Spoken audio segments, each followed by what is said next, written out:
Kemudian berikutnya, ada nggak pesan dari Yesus untuk tidak menyembah Yesus gitu ya? Ya kan? Ada sebuah ayat di sini, Matius 13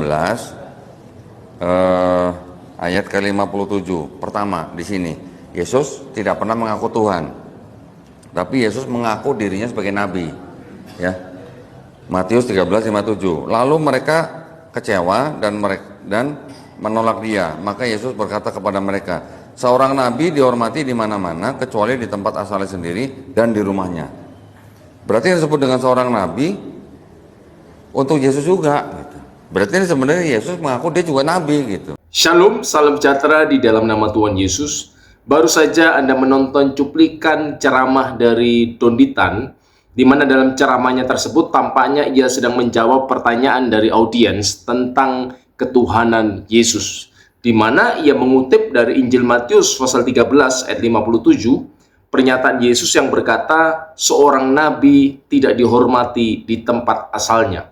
Kemudian ia langsung menyimpulkan bahwa Yesus tidak pernah mengakui bahwa ia adalah Tuhan dan tidak pernah meminta untuk disembah.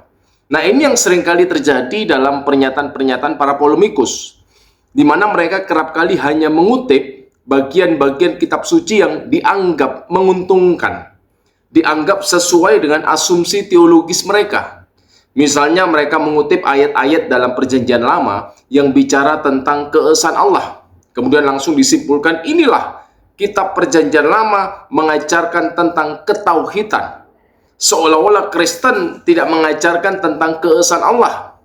Kristen itu pengikut Paulus, bukan pengikut Yesus, di mana Yesus itu mengajarkan tauhid, kata mereka. Dan Yesus tidak mengajarkan tentang Trinitas, sembahlah dirinya. Nah, ini contoh bahwa seringkali mereka hanya mengutip bagian-bagian tertentu dalam Alkitab yang mendukung, yang dianggap menguntungkan oleh mereka. Nah, tentu sikap demikian itu sebuah sikap yang tidak terpuji, secara khusus dalam relasi hubungan antara Kristen Islam yang kita coba untuk terus membangun supaya terjadi satu hubungan yang lebih baik dan semakin baik ke depannya. Nah, bagaimana tanggapan kita? Nah, tentu yang pertama, kita harus memahami ajaran kitab suci secara utuh. Jangan hanya sepotong-potong. Kita mengutip ayat tertentu dalam kitab suci, kemudian menafsirkan tidak sesuai dengan konteks utuhnya. Nah, tulisan apapun, kalau bagian-bagian tertentu dipotong, kemudian dimaknai secara berbeda dari maksud utuhnya, tentu akan terjadi penyimpangan. Tidak sesuai dengan apa yang dimaksudkan oleh penulis itu sendiri. Demikian juga dengan Alkitab. Jangan kita memotong bagian-bagian kitab suci, dan saya yakin umat Islam sendiri tidak senang kan? Misalnya ada orang dari agama lain kemudian mengutip ayat-ayat Quran dan memaknai tidak sesuai seperti yang dimaksudkan di dalam Qurannya. Karena itu dalam ilmu tafsir Quran itu ada istilah asbabun nuzul, sebab-sebab turunnya ayat. Ini dalam bahasa ilmu tafsir kitab suci bicara konteks. Apa konteks dari ayat-ayat ini? Sehingga muncullah pernyataan yang demikian. Tentu harus dipahami konteksnya, sehingga tidak muncul penafsiran yang salah dan menyesatkan. Secara khusus dalam apa yang ingin saya sampaikan pada malam hari ini tentang Yesus yang menyatakan hal demikian. Kita tahu latar belakangnya ketika itu Yesus melayani di Nazaret. Kitab suci menyatakan Nazaret itu adalah tempat Yesus dibesarkan. Dan ketika ia melayani di Nazaret, karena Yesus ingin juga menyampaikan kabar baik supaya orang-orang Nazaret juga memperoleh hidup kekal, mempercayai bahwa Yesus adalah Mesias, Sang Juru Selamat itu sendiri. Tetapi mereka ternyata menolak Yesus, menolak kemesiasan Yesus. Mereka mungkin punya asumsi teologis, mereka berpikir, oh Mesias, masa ia dilahirkan, dibesarkan di Nazaret?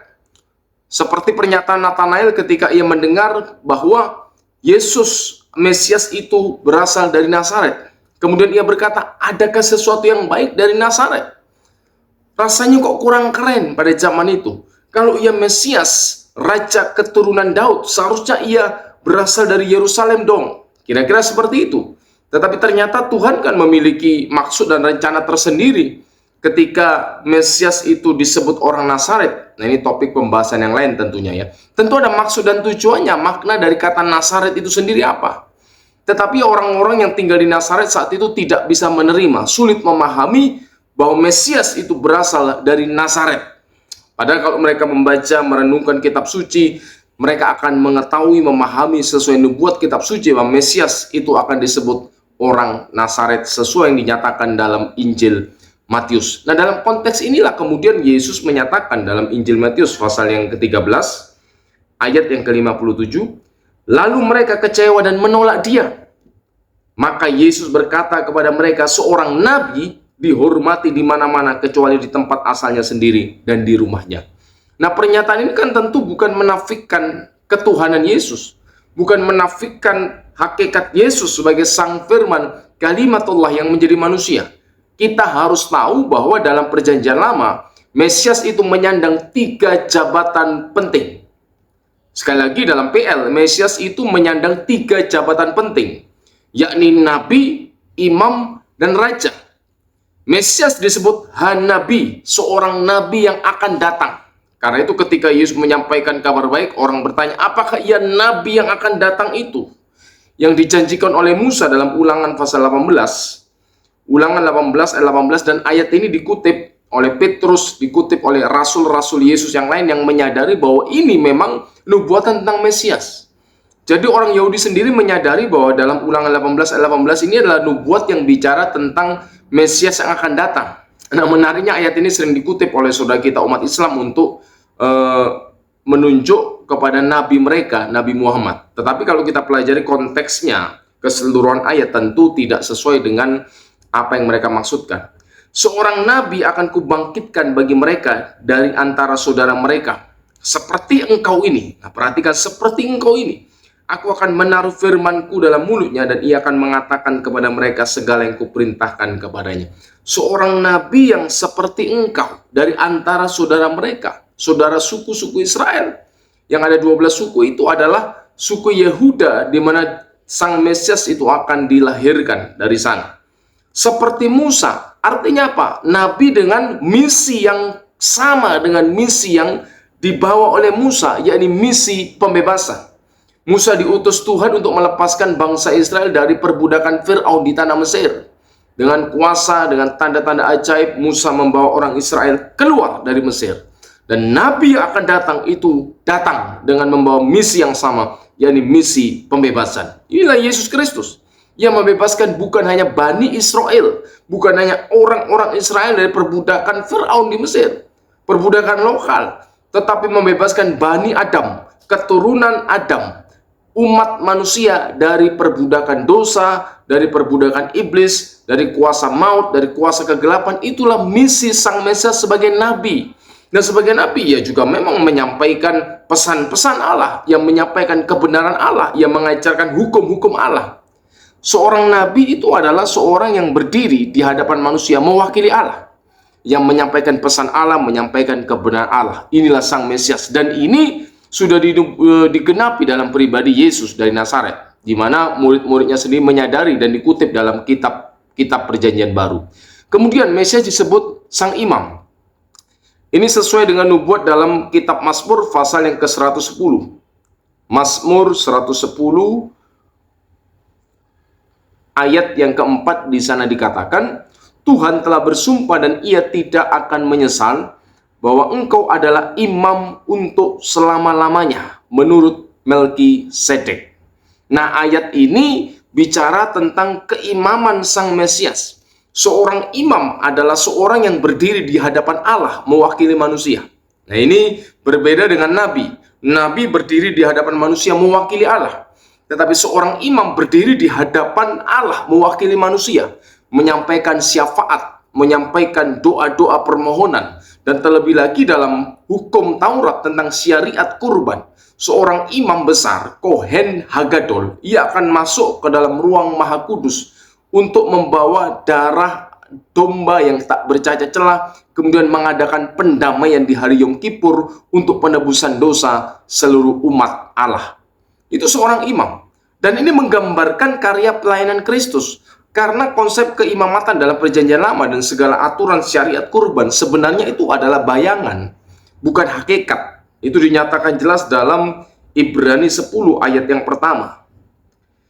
Di dalam hukum Taurat hanya terdapat bayangan saja dari keselamatan yang akan datang dan bukan hakikat dari keselamatan itu sendiri. Hanya bayangan, bukan hakikatnya. Kenapa? Memang seperti itulah faktanya. Darah anak domba tidak mungkin mengadakan penebusan karena tidak sepadan manusia dengan domba. Darah itu melambangkan nyawa karena tuntutan hukuman atas dosa itu kematian. Maka supaya manusia kembali memperoleh hak hidupnya dalam syariat Taurat dinyatakan tentang perintah kurban.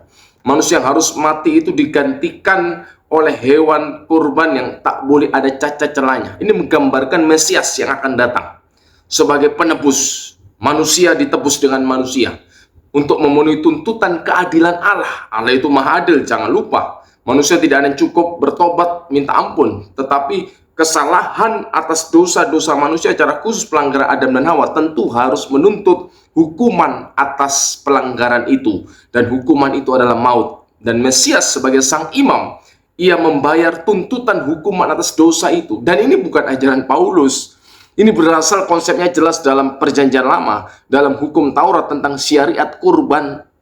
Karena itu jangan asal memberikan pernyataan, misalnya orang-orang di luar iman Kristen, bahwa penebusan itu ajaran Paulus lah, bukan ajaran Yesus. Itu orang yang tidak paham kitab suci, tidak paham ajaran kitab suci perjanjian lama tentang hukum kurban yang digenapi dalam diri Yesus, sang Mesias, anak domba Allah itu. Itu yang kedua, jabatan Mesias sebagai sang imam besar. Ketiga, Mesias menyandang jabatan sebagai raja. Itu juga dinyatakan dalam Mazmur 102, Mazmur 110, di sana dikatakan tentang ketuhanan sang Mesias. Tuhan ini bicara kepenguasaan, the lordship of Messiah. Dalam Mazmur 110 ayat yang pertama, Mazmur Daud, demikianlah firman Tuhan. Kata Tuhan kalau Anda baca dalam teks Ibrani itu menggunakan kata Yod-Heh-Vav-Heh, catur aksara suci, kata nama diri Tuhan yang tidak disebut oleh orang Yahudi. Neum Adonai, firman Tuhan Ladoni, firman Tuhan kepada my Lord, kepada Tuanku.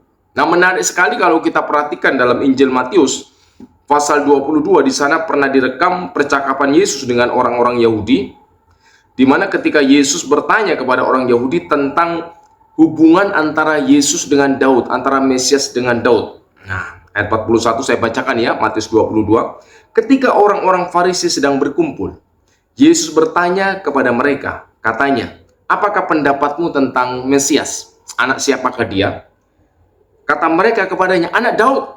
Katanya, kata Yesus kepada mereka, jika demikian bagaimana Daud oleh pimpinan roh dapat menyebut dia tuannya ketika ia berkata, Tuhan telah berfirman kepada Tuanku, duduklah di sebelah kananku, sampai musuh-musuhku kutaruh di bawah kakimu. Nah, ini kutipan dari Mazmur 110 yang tadi saya baca. 46, jika Daud menyebut dia tuannya, bagaimana mungkin ia anaknya pula? Wah, ini misteri tentang pribadi Mesias. Satu sisi Mesias disebut anak Daud, Ibnu Daud, tetapi sisi yang lain Daud menyebut dia my Lord. Oh, bagaimana mungkin? Sebutan my Lord menunjukkan bahwa lebih tinggi dari yang memanggil dia Tuan, ya kan? Tetapi satu sisi disebut anak Daud. Nah, ini misteri pribadi Mesias dalam keberadaan eksistensi dirinya, bahwa ia bukan apa yang dinilai secara fisik, tampak fisik manusia, tetapi lebih dari itu, ia ada inkarnasi, penjermaan sang firman yang menjadi manusia, kalimatullah, firman Allah yang menjadi daging. Itulah sang Mesias, dan ini sesuai dengan nubuatan dalam kitab perjanjian lama. Jadi kita harus tahu kalau dikatakan Yesus Nabi, ya memang dia Nabi. Dalam keberadaannya sebagai sang Mesias, ia menyandang gelar kenabian, yang mempesan kenabian, misi pembebasan. Yesus imam besar, ya, Yesus imam besar. Tetapi dia juga raja, dinubuatkan dalam Daniel pasal 7, di mana Mesias itu akan menerima segala kuasa dan sujud kepadanya segala kaum, bangsa, dan bahasa. Ini menggambarkan bagaimana Mesias raja yang akan memerintah seluruh dunia.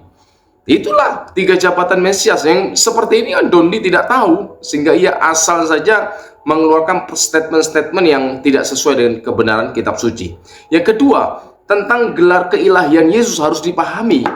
Mesias, Lord, Tuan, itu bukan sekedar menunjuk gelar kepenguasaan saja, tetapi itu juga menunjuk divine, keilahiannya.